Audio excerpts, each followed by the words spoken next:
வணக்கம் அன்பர்களே, அஸ்ட்ரோசிரி சேனல் வாயிலாக நான் உங்கள் அஸ்ட்ராலஜர் டாக்டர் சதீஷ்.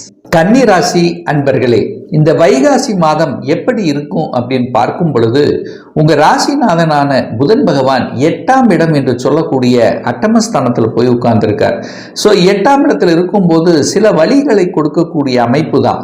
ஆனாலும் இது எப்போ மாறப்போகுது அப்படின்னா இந்த வைகாசி மாதம் 9ஆம் தேதி அன்று, அதாவது 23/5/2025 அன்று புதன் பகவான் 9ஆம் இடம் என்று சொல்லக்கூடிய பாக்யஸ்தானத்தில் போய் அமர்கிறது.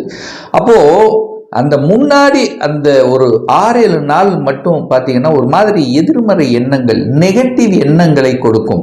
அதே சமயத்தில் சனி வேற பார்க்குதா, கொஞ்சம் பிடிவாத தன்மையும் கொடுக்கும். ஆனால் இந்த 9ஆம் தேதிக்கு அப்புறம் பாக்யஸ்தானத்தில் போய் அமர்கிறது. அதே போல வைகாசி 23ஆம் தேதி 10ஆம் இடத்துல போய் அமர்ந்து ஆட்சி பலம் வலிமை பெறுகிறது உங்க ராசி அதிபதி. அதே சமயத்தில் இதுவரைக்கும் கடந்த 1.5 வருடங்களாக உங்க ராசியில் இருந்த கேது பகவான் இப்ப வைகாசி மாதம் 4ஆம் தேதி 12ஆம் இடத்துக்கு போயிடுறார். அப்போ உங்க ராசியிலேயே இந்த கேது சில தடைகளை உங்களுக்கு கொடுத்துட்டு இருந்ததெல்லாம் எல்லாமே விலக போகிறது. அப்போ வைகாசி 9க்கு அப்புறம் உங்க மனம், எண்ணம், செயல், சிந்தனைகள் சிறப்பு பெறக்கூடிய அமைப்பை உருவாக்கும். தனம், குடும்பம், வாக்கு எப்படி இருக்கு அப்படின்னு பார்க்கும் பொழுது 2ஆம் இடத்தை பார்க்கணும். அந்த 2ஆம் அதிபதியாக இருக்கக்கூடிய சுக்கிரன் போய் உச்ச பலத்தோட வலிமையை உட்கார்ந்திருக்கார். ஸோ 2க்குரியவன், தனத்தை கொடுக்கக்கூடியவன், பொருளாதாரத்தை கொடுக்கக்கூடிய, பணத்தை கொடுக்கக்கூடிய அந்த சுக்கிரன் உச்ச பலத்தோடு இருப்பதும், தனகாரகன் என்று சொல்லக்கூடிய குரு பகவான் தனஸ்தானத்தை பார்க்கிறதும் பொருளாதாரத்தில் எந்த குறையும் வரப்போவதில்லை. இந்த கன்னிராசி அன்பர்களுக்கு பொருளாதார உயர்வு உண்டு. படிப்பு சார்ந்த விஷயத்தில் நற்பலனை தரும். இதுவரைக்கும் உங்களை மதிக்காதவர்கள் கூட இப்ப மதிக்கக்கூடிய தன்மை, உங்க பேச்சை கேட்காதவர்கள் இப்ப உங்க பேச்சை கேட்டு நடந்து கொள்ளக்கூடிய தன்மை, குடும்பத்தில் அமைதி நிலவக்கூடிய தன்மை, குடும்பத்தில் சில கருத்து வேறுபாடுகள், சில பிரிவினைகள் ஏதாவது ஒரு இருந்திருந்தாலும் இந்த வைகாசி மாதம் அது நிவர்த்தியாகக்கூடிய தன்மை, கணவன் மனைவிக்குள்ளே ஒரு அந்நூன்யம் கொடுக்கக்கூடிய தன்மைங்கிறது இந்த வைகாசி மாதம் சிறப்பு பெறுகிறது. அதுவும் வைகாசி மாதம் 9ஆம் தேதிக்கு அப்புறம் அப்படின்னு நம்ம எடுத்துக்கலாம். 3ஆம் இடம் முயற்சி ஸ்தானத்தின் அதிபதி தான் 3ஆம் இடம். தைரிய வீரியத்தை கொடுக்கக்கூடிய அந்த 3ஆம் அதிபதி செவ்வாய் போய் லாபஸ்தானத்தில் இருக்கிறது நல்ல தன்மை தான். நீச்சமாக இருந்தாலும் 11ஆம் இடத்தில் எந்த கிரகங்கள் இருந்தாலும் அந்த கிரகம் நன்மை செய்யும் என்கின்ற அமைப்புக்கேற்ப உங்களுக்கு 3ஆம் இடம் முயற்சி ஸ்தானாதிபதி நல்லா இருக்கு. தைரிய வீரியமும் நல்லா இருக்க போகுது. அதுவும் குறிப்பாக சொல்ல போனால் அந்த 3ஆம் இடத்தின் அதிபதி லாபஸ்தானத்தில் இருக்கிறதுனால நிறைய இந்த கன்னிராசி என்பவர்களுக்கு புதிய ஒப்பந்தங்கள், சிறுதூர பிரயாணங்கள் நடக்கக்கூடிய தன்மைகள், வியாபாரத்தில் புதிய யுக்திகளை கடைபிடிக்கக்கூடிய அணுகுமுறைகள், அவங்களுடைய அணுகுமுறை டிஃப்ரெண்ட்டாக இருக்கும். மற்றவர்களை விட கொஞ்சம் டிஃப்ரெண்ட்டாக செயல்படுத்தி அதில் வெற்றி அடையக்கூடிய தன்மைங்கிறது பிரகாசமாக இருக்கிறது. 4ஆம் இடத்தை குரு பார்க்கறது சூப்பர், அற்புதம். 4ஆம் இடத்தை 4ஆம் அதிபதியான குரு பகவான் 4ஆம் இடத்தை பார்க்கறதுங்கிறது ஒரு நல்ல அமைப்பு. அது இப்போதைக்கு ஒரு 16 வருடங்களுக்கு அப்புறம் இந்த அமைப்பு உங்களுக்கு இருக்கிறது. அப்போ சுகஸ்தானத்தை பெருக்கிக் கொள்ளக்கூடிய அத்தனை அம்சங்களும் சிறப்பு பெறும். கன்னிராசி என்பவர்கள் நிறைய பேர் இந்த வைகாசி மாதம் வீடு வாங்குறது, வீட்டு ஆல்டர் பண்றது, வீட்டு சம்பந்தப்பட்ட விஷயத்தில் புனர்ஜனம் பண்றது, இந்த மாதிரி நிறைய விஷயங்கள், நல்ல நல்ல சுப காரியங்கள் செய்யக்கூடிய தன்மை, இடம், நிலம், வீடு, புதிய வாகனங்கள், வண்டி வாகனங்கள் வாங்குவது, இத்தனை அம்சங்களும் உங்களுக்கு சிறப்பு பெறக்கூடிய ஒரு நல்ல மாதமாக அமையும். 5க்குரியவன் பூர்வ புண்ணிய ஸ்தானத்தின் அதிபதி, பஞ்சமஸ்தானத்தின் அதிபதியாக இருக்கக்கூடிய சனி பகவான் இப்ப போய் 7ஆம் இடமான திருமணஸ்தானத்தில் உட்கார்ந்துருக்கு. நிறைய பேருக்கு திருமணம் நடக்கும்.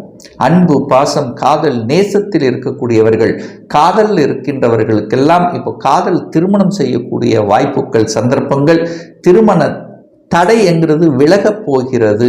சுக்கிரன் 7ஆம் இடத்தில் இருக்கிறார். அப்போ கலத்திரக்காரகன் 7ஆம் இடத்திலிருந்து உங்க ராசியை பார்க்கிறது ஒரு நல்ல அமைப்பு தான். அப்போ திருமணத்துக்கு தடை என்றும் ஏற்படுத்த போவது இல்லை. அப்போ திருமண காரியங்கள் நடக்கும். கூட்டாளிகள் மூலமாக அனுகூலங்கள் ஏற்படுத்தும். நிறைய கன்னிராசி என்பர்கள் ஏதாவது ஒரு தொழிலை செய்யலாம் அப்படிங்கிற எண்ணங்களை கொடுக்கும். ஏற்கனவே ஒரு வேலையில் இருக்கிறீங்கன்னா இப்போ ஒரு அடிஷ்னலாக எதையாவது ஒன்று செய்யலாமே, தன்னுடைய வருமானத்தை கூட்டலாமே அப்படிங்கிற தன்மை இருக்கும். ஏன்னா குரு சுக்கிரன் 2 பேரும் தனஸ்தானத்தை, அந்த சுக்கிரன் போய் உங்கள் ராசியை பார்க்குறதும், குரு தனஸ்தானத்தை பார்க்குறதும், இந்த 7ஆம் இடத்துல சுக்கிரன் அமர்ந்திருக்கிறதும், எதையாவது ஒன்று செய்யணுங்கிற புதிய தன்மைகள், புதுசாக எதையாவது ஒன்று பண்ணணுங்கிற தன்மையை கொடுக்கும். அதையும் ஈடுபடுத்துவீர்கள். 8ஆம் இடத்துல புதன் முதல் 9 நாள் மறைந்த புதன் நிறைந்த அறிவு. ஸோ அறிவுக்கு இந்த கன்னிராசி என்பர்கள் நிறைய பேர் அறிவுபூர்வமாக செயல்படக்கூடிய சிந்தனை இருக்கின்றவங்க. ஏன்னா புதனுடைய ஆதிக்கத்தில் பிறந்தவர்கள் அல்லவா. இப்போ மறைந்த புதன் நிறைந்த அறிவு, புதுசாக கண்டுபிடிக்கக்கூடிய தன்மைங்கிறது இருக்கு. விடை கொடுக்காத, அதாவது குறிப்பாக ஐடி துறையில் இருக்கக்கூடிய கன்னிராசி என்பவர்களுக்கு ஒரு சிலருக்கு விடை கொடுக்கல, ஒரு ப்ரோக்ராம் கரெக்டாக வரல அப்படின்னு சொல்லிட்டு ஒரு மாதிரியான அழுத்தம் ப்ரெஷரோடு இருக்கின்றவர்கள் அதுக்கு விடை கிடைக்கக்கூடிய ஒரு மாதமாக இந்த வைகாசி மாதம் அமையப்பெறும். 9ஆம் இடத்துல, அதாவது உங்களுடைய பூர்வ புண்ணிய ஸ்தானம், பஞ்சமஸ்தானம், அதாவது 5க்குரியவன் 7ஆம் இடத்தில் அமர்வதும் 9க்குரியவன் என்று சொல்லக்கூடிய சுக்கிரன் 7ஆம் இடத்தில் அமர்வதும், அப்போ ஏதோ ஒரு வகையில் உங்களுக்கு 5, 9 கனெக்ட் ஆகுது. ஸோ அந்த 5, 9 கனெக்ட் ஆனாலே இயற்கையாகி அந்த இறைவனுடைய அனுகிரகம்ங்கிறது உண்டு. குலதெய்வத்தினுடைய ஆசீர்வாதம் என்பது உண்டு. நிறைய பேர் குலதெய்வத்துக்கு சென்று வரக்கூடிய பாக்கியத்தை கொடுக்கும். போயிட்டு வர்றது இன்னும் சிறப்பு பெறும் அப்படிங்கிறத நான் சொல்கிறேன். இஷ்ட தெய்வ வழிபாடு, குலதெய்வ வழிபாடு, யாத்திரைகள் செல்வது, இது எல்லாமே சிறப்பு பெறக்கூடிய தன்மை இருக்குது. அரசு சார்ந்த விஷயத்தில் அனுகூலத்தை கொடுக்கும், அட்மினிஸ்ட்ரேஷனை கொடுக்கும். சூரியன் 9ஆம் இடத்துல இருக்கிறது ஒரு நல்ல தன்மை. அப்போ 9ஆம் இடத்துல சூரியன் இருக்கிறனால, திக்பலத்துக்கு அருகில் இருக்கிறனால நிறைய பேருக்கு ஒரு மாற்றம் கொடுக்கும். வேலையில் குரு 10ல் இருக்காரா, அப்போ மாற்றத்தை கொடுக்கும். ஏற்கனவே ஒரு சேஞ்சஸ் வேணுங்கிறவங்களுக்கு சேஞ்சஸ் கிடைக்கக்கூடிய அமைப்புங்கிறது இந்த மாதம் பிரகாசமாக இருக்கு. ஒரு இடமாற்றம், ஒரு ப்ரமோஷன், ஒரு எனக்கு ஒரு பட்டம், பதவி, புகழ் கிடைக்கக்கூடியது, அங்கீகாரம் கிடைப்பது, இது எல்லாமே கன்னிக்கு சிறப்பு பெறும். ஒரு நல்ல நியூஸ் கிடைக்குங்க, ஒரு குட் நியூஸ் கிடைக்குங்க. ஒரு மனதுக்கு பிடித்த, ஒரு சந்தோஷமாக இருக்கக்கூடிய சில விஷயங்கள், ஒரு நல்ல செய்தி. என்ன, ஒரு குழந்தை பிறப்பு ஃபார்ம் ஆயிடுச்சு, குழந்தை பாக்கியம் கிடைத்து விட்டது என்கின்ற ஒரு நல்ல செய்தி, அல்லது ஒரு திருமணம் ஃபிக்ஸ் ஆகிவிட்டது என்கின்ற ஒரு நல்ல செய்தி, ஒரு வேலை மாற்றத்தில் ஒரு ப்ரமோஷன் கிடைத்து விட்டது என்கின்ற ஒரு நல்ல செய்தி. வெளிநாட்டுக்காக நான் ஒரு வெளிநாட்டு வேலைக்கு போகணும், வெளிநாட்டு போகணும் அப்படின்னு இருக்கிறவங்களுக்கு அது கிடைத்து அதனால் ஒரு சந்தோஷம் அனுபவிப்பது, இப்படி நல்ல நல்ல குட் நியூஸ் கிடைக்கக்கூடிய ஒரு மாதமாக இந்த கன்னிக்கு அமையுங்கிறதுல எந்த மாற்று கருத்தும் இல்லை. இந்த ராகுகேது பயிற்சியும் பார்த்தீங்கன்னா இந்த வைகாசி மாதம் 4ஆம் தேதி இருக்கு. அப்போ இதுவரைக்கு ராகு 7ஆம் இடத்திலிருந்து, கேது ராசியில் இருந்து சில வகை தடைகளையும், திருமணம் விஷயத்தில் சில குளறுபடிகளையும், சில தடைகளை கொடுத்து கொண்டிருந்த அந்த ராகு இப்போ 6, 12ஆம் அச்சுக்கள் இருக்கிறது, ஒரு நல்ல தன்மை.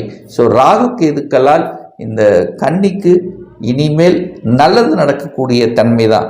நல்ல ஞானோதயத்தையும், அதாவது ராகுங்கிறது வெளிநாடு, அந்த வெளிநாட்டு சம்பந்தப்பட்ட நிகழ்வுகளை ஒரு நல்ல தன்மையை கொடுக்கும். 6ஆம் இடத்தில் ராகு இருக்கு, எதிரி தொல்லைகளை ஒழித்து விடுவார். இதுவரைக்கும் உங்களுக்கு எதிரியோடு போராடி ஒரு மாதிரியான தன்மை இருந்தவர்கள், எதிரி தொல்லையோடு இருந்தவர்களுக்கெல்லாம் இப்போ அதை வீழ்த்தி விட்டு அந்த எதிரி தொல்லை இல்லாத தன்மைக்கு இந்த கன்னி செயல்படுது அப்படிங்கிறதுல மாற்று கருத்தில்லை. ஒரு நல்ல தெய்வ வழிபாடு அப்படின்னு எடுத்துக்கொண்டால் புதன்கிழமை என்று பெருமாளை சென்று வழிபடுவது கன்னிக்கு அனைத்து விதத்திலும் மேன்மையை உருவாக்கும். ஒரு பர்சனல் கன்சல்டேஷன் எடுத்துக்கணும், ஒரு சுய ஜாதகம் பார்க்கணும் என்று விருப்பப்படும் அன்பர்கள் டிஸ்பிளே தெரியக்கூடிய நம்பருக்கு வாட்ஸ்அப் மூலியமாகவோ ஃபோன் கால் மூலியமாகவோ தொடர்பு கொண்டு நேரடியாகவோ அல்லது ஆன்லைன் மூலமாகவோ கன்சல்டேஷன் எடுத்துக்கலாம். நம்முடைய அலுவலகம் கோயம்புத்தூரில் அமைந்துள்ளது. அதாவது கோயம்புத்தூரிலிருந்து மேட்டுப்பாளையம் செல்லும் வழியில் வெள்ளக்கிணர் பிரிவு பக்கத்தில் அன்னபூர்ணா ஹோட்டலுக்கு அருகில் அமைந்துள்ளது. நேரடியாக தொடர்பு கொள்பவர்கள் ப்ரியர் அப்பாயின்மெண்ட் வாங்கிட்டு நேரடியாக கன்சல்டேஷன் எடுத்துக்கலாம். இந்த பதிவு நிச்சயமாக ஏதாவது ஒரு ரூபத்தில் உங்களுக்கு யூஸ்ஃபுல்லாக இருக்குங்கிறதுல எந்தவித மாற்று கருத்தும் கிடையாது.